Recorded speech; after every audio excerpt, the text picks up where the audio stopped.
Good morning students. आज जो हमें क्वेश्चन है ये लास्ट क्वेश्चन है इस पूरे चैप्टर का, इलेक्ट्रोमैग्नेटिक वेव्स का असली। तो 3 नंबर वाला चैप्टर था, ये खत्म हो जाएगा आज। तो इस क्वेश्चन को हम बोलते हैं explain transverse nature of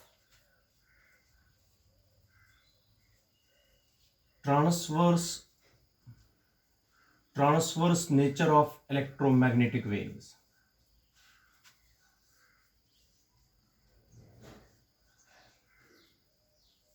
explain transverse nature of EM waves.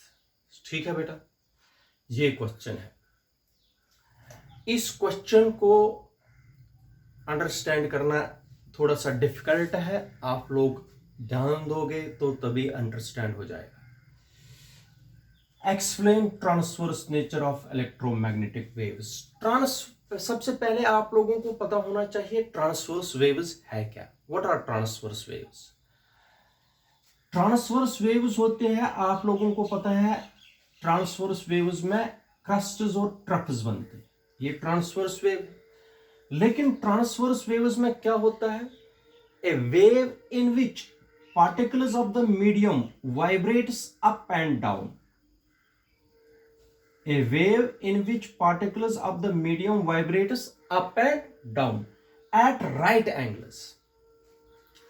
A wave in which particles of the medium vibrates up and down at right angles to the direction in which wave is propagating is called a transverse wave. Wave इस तरीके से बढ़ रही है आगे की तरफ, लेकिन particles of the medium vibrate होते हैं एट राइट एंगल्स, ऐसे। ठीक है, उस डायरेक्शन को जिस डायरेक्शन में वेव चलती है, इस वेव को बोलते हैं हम ट्रांसवर्स वेव। जो इलेक्ट्रोमैग्नेटिक वेव्स होती है, मैंने 7 वेव्स इलेक्ट्रोमैग्नेटिक वेव्स समझाई। Gamma rays, ultraviolet rays, infrared rays, visible light, radio waves, x rays, microwaves, these are all electromagnetic waves. और सभी इलेक्ट्रोमैग्नेटिक वेव्स का कौन सा नेचर होता है? ट्रांसवर्स, ना कि लॉन्गिट्यूडनल। यही मैं दिखाऊंगा ट्रांसवर्स नेचर किस तरीके से उनका होता है। ठीक है, मगर सबको पता है, मैं पहले आप लोगों को बताता हूं। इलेक्ट्रोमैग्नेटिक वेव मैंने आप लोगों को बोला है कैसे बनती है इलेक्ट्रोमैग्नेटिक वेव। जब इलेक्ट्रिक फील्ड और मैग्नेटिक फील्ड, अगर इलेक्ट्रिक फील्ड ये है, अगर इलेक्ट्रिक फील्ड चेंज हो रहा है, when electric field and magnetic field changes simultaneously at right angles, अगर इलेक्ट्रिक फील्ड और मैग्नेटिक फील्ड चेंज हो जाएंगे साइमल्टेनियसली राइट एंगल्स पर, बेटा तब क्या होता है? When electric field and magnetic field changes simultaneously at right angles, then electromagnetic disturbance is produced in space. That disturbance has wave-like nature. Therefore, these disturbances are called electromagnetic waves. Electromagnetic waves देखो कैसे बनती है। जब electric field और magnetic field varying हो और वो लगातार चेंज हो रहे हैं साइमल्टेनियसली मगर राइट एंगल्स पर, तब जो इलेक्ट्रोमैग्नेटिक वेव बनती है वो इलेक्ट्रिक फील्ड को भी और मैग्नेटिक फील्ड को भी परपेंडिकुलर होती है। अगर इलेक्ट्रिक फील्ड चेंज हो रहा है वाई एक्सिस पर, मैग्नेटिक फील्ड चेंज हो रहा है जेड एक्सिस पर, इलेक्ट्रोमैग्नेटिक वेव जो बनेगी बेटा, ये पहले पढ़ाया हुआ है, वो एक्स एक्सिस पर बनेगी। ठीक है, ये आप लोगों को मैंने ये समझाया हुआ है। इलेक्ट्रिक फील्ड अगर चेंज हो रहा है वाई एक्सिस पर, मैग्नेटिक फील्ड जेड एक्सिस पर, तब इलेक्ट्रोमैग्नेटिक वेव प्रोपगेट करेगी एक्स एक्सिस पर। इसका मतलब इलेक्ट्रोमैग्नेटिक वेव जो होती है परपेंडिकुलर होती है इलेक्ट्रिक फील्ड और मैग्नेटिक फील्ड को, ना कि पैरेलल। तो अगर परपेंडिकुलर है तो इसका ट्रांसवर्स नेचर हमें शो करना है, वही मैं आपको दिखाता हूं इसमें। ठीक है बेटा। तो in order to explain the transverse nature of electromagnetic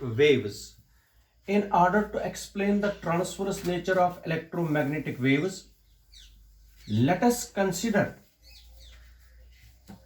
consider a parallelepiped। इसको एक पैरेललोपेपिड मानते हैं इस तरीके से बेटा। This is पैरेललोपेपिड।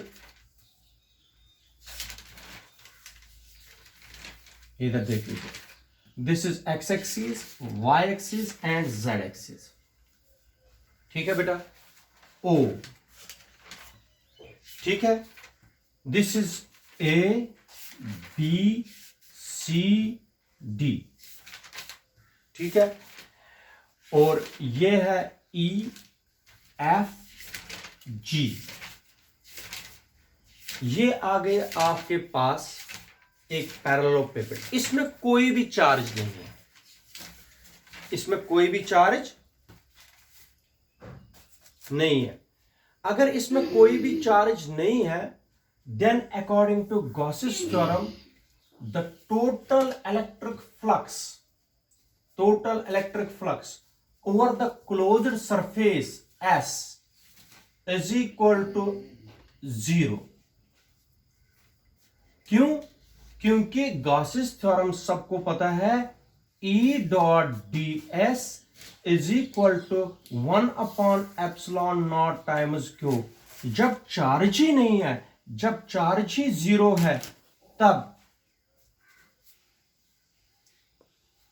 जब चार्ज ही 0 है, then total electric flux is 0। याद रखिए, this is equation number first. क्योंकि इस पैरेललोपेपिड में कोई भी चार्ज नहीं है, that is why total electric flux over the closure surface is 0। ठीक है, एक चीज। दूसरी चीज है, जो वेव है, let us consider the electromagnetic wave इस तरीके से और इस तरीके से निकल रही अलोंग एक्स एक्सिस। अगर मैं ये वाला साइड लूंगा, इस पर अगर नॉर्मल ड्रा करेंगे तो इस साइड होगा, इस पर नॉर्मल ड्रा करेंगे तो इस साइड होगा। ये एन कैप और ये एन कैप। अगर इस तरीके से वेव बढ़ेगी इधर से तो एन कैप होगा, इस तरीके से तो एन कैप माइनस होगा। वो मैं आपको आगे समझाता हूं। देख लीजिए, इसके कितने फेसेस हैं? 6। 1 2 1 2 3 4 5 ये फेस, और इसके बैक साइड 6 फेस है। इसके 6 फेस है। इसके टोटल इलेक्ट्रिक फ्लक्स को अगर मैं 6 फेसेस में डिवाइड करूंगा तो कैसे आएगा? शाबाश। टोटल इलेक्ट्रिक फ्लक्स हो गया A B C D E dot D S. इधर से कितना फ्लक्स निकलेगा? फिर प्लस इसके अपोजिट में, शाबाश बेटा, ओ ई एफ जी, ओ ई एफ जी। इधर से कितना फ्लक्स निकलेगा? हो गया ई डॉट डी एस। हो गए 2, शाबाश। तीसरा प्लस प्लस, शाबाश, A B E F, A B E F E dot D S. हो गया ये। इसके अपोजिट में plus O C D G, O C D G E dot D S. ठीक है बेटा, हो गए 4। अभी 2 लिखने हैं, शाबाश। एक है फ्रंट वाला, ये वाला front, A F G D, A F G D E dot D S. Plus इसके बैक साइड वाला हो गया E O C B, E O C B, E dot D S, ये सारा किसके बराबर है बेटा? 0। ठीक है, इधर देख लीजिए, अगर इलेक्ट्रिक फ्लक्स, इलेक्ट्रोमैग्नेटिक, इधर हमने माना कि इलेक्ट्रिक फील्ड चेंज हो रहा है अलोंग एक्स एक्सिस, ये हमने माना इलेक्ट्रिक फील्ड अलोंग हो रहा है x axis. Let us consider the electric field, असली इलेक्ट्रोमैग्नेटिक वेव अगर एक्स एक्सिस पर चलेगी, इलेक्ट्रिक फील्ड तो जरूर क्या होगा? परपेंडिकुलर। मगर हमने माना इलेक्ट्रिक फील्ड यहां से चेंज हो रहा है, अगर यहां से ई एक्स है अलोंग और यहां से ई एक्स डैश है, इलेक्ट्रिक फील्ड हमने माना यहां से चेंज हो रहा है, ई एक्स है parallel to the axis, E X dash anti parallel to the X axis. मेरे कहने का मतलब है इलेक्ट्रिक फील्ड तो परपेंडिकुलर होता है, हमने कंसीडर किया कि ये पैरेलल है उस डायरेक्शन को जिस डायरेक्शन में इलेक्ट्रोमैग्नेटिक वेव चलती है, ये कंसीडर किया। हमने माना इलेक्ट्रिक फील्ड तो इलेक्ट्रोमैग्नेटिक वेव को परपेंडिकुलर होता है, लेकिन we have consider electric field along axis, X axis is parallel to the direction in which wave is propagating. हमने माना जिस डायरेक्शन में वेव प्रोपगेट हो रही है उसी डायरेक्शन में इलेक्ट्रिक फील्ड भी है, यह कंसीडर किया। तो इधर देख लीजिए, जब हमने कंसीडर किया तो इलेक्ट्रिक फील्ड इधर से चेंज हो रहा है, इसलिए टोटल इलेक्ट्रिक फ्लक्स ये वाला साइड, ये वाला साइड, बैक वाला साइड और ये वाला साइड कंट्रीब्यूट नहीं करेगा। इनका इलेक्ट्रिक फ्लक्स कंट्रीब्यूशन नहीं है, ये और ये ऊपर वाला फेस, लोअर वाला फेस, ये कंट्रीब्यूट नहीं करेंगे। इनका इलेक्ट्रिक फ्लक्स कैंसिल हो जाएगा और ये भी कैंसिल हो जाएंगे, सिर्फ रहेंगे ये वाला फेस और ये वाला फेस। इधर से कितना फ्लक्स, इधर से कितना फ्लक्स, ये आएगा, बाकी कैंसिल हो जाएगा पेयर्स में। इधर सुनो, ये हो गया ई डी एस, हो गया E D S A B C D cos of 0 degree, क्योंकि इधर से है, मगर ई क्या है? E X D S cos of 0 degree, इधर से प्लस यहां से ओ ई एफ जी, ओ ई एफ जी जो इसके बिल्कुल अपोजिट साइड में हो गया E X dash D S cos of 180 degree, क्योंकि ये इसके एंटी पैरेलल है, हो गया इज इक्वल टू 0। ठीक है, सिर्फ कंट्रीब्यूट करेंगे ये वाला फेस और ये वाला फेस, बाकी तो कैंसिल हो जाएगा। अब cos 0 इज 1, cos 180 इज -1, क्या आएगा? हो गया, शाबाश, E X D S cos 0 is 1, cos 180 is -1, हो गया minus E X dash integration of D S is equal to 0। ये हो गया E X S minus E X dash S is equal to 0। S common आएगा, E X minus E X dash is equal to 0, but surface area कभी भी 0 नहीं होता है, S is never equal to 0, then शाबाश, EX minus EX dash is equal to 0, EX is equal to EX dash। बात सुनिए बेटा, इसका मतलब हो गया electric field along this face और electric field along this face does not change. ये तो सेम आ गया, जितना इलेक्ट्रिक फील्ड इस फेस से है उतना ही इलेक्ट्रिक फील्ड इस फेस से है। इसका मतलब इलेक्ट्रिक फील्ड तो चेंज ही नहीं होता है।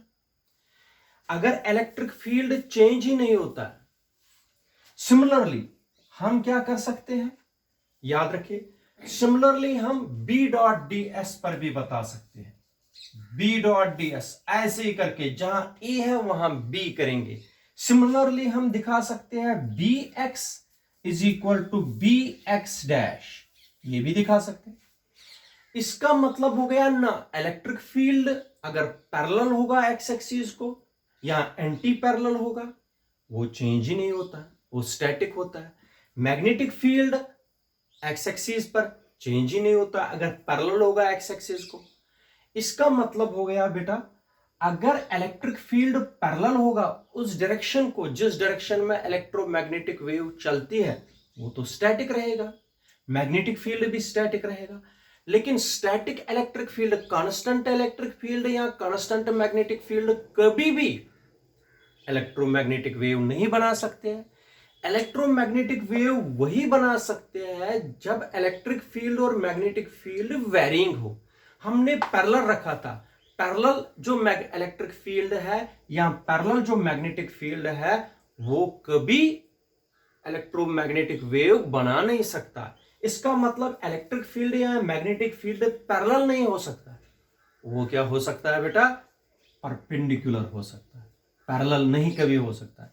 इसलिए इलेक्ट्रिक फील्ड जो है या मैग्नेटिक फील्ड है, they are varying magnetic fields and they are varying electric fields, and at the same time they are perpendicular to the direction in which electromagnetic wave is propagating.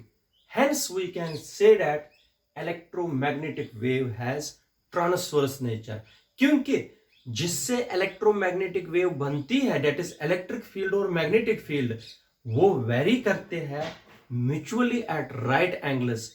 तो इसलिए हम कहते हैं उस डायरेक्शन को जिस direction में इलेक्ट्रोमैग्नेटिक वेव ट्रेवल करती है, when electric field and magnetic field changes simultaneously at right angles to the direction in which wave is propagating, तभी हम कह सकते हैं इलेक्ट्रोमैग्नेटिक वेव्स का कौन सा नेचर है बेटा, ट्रांसवर्स नेचर।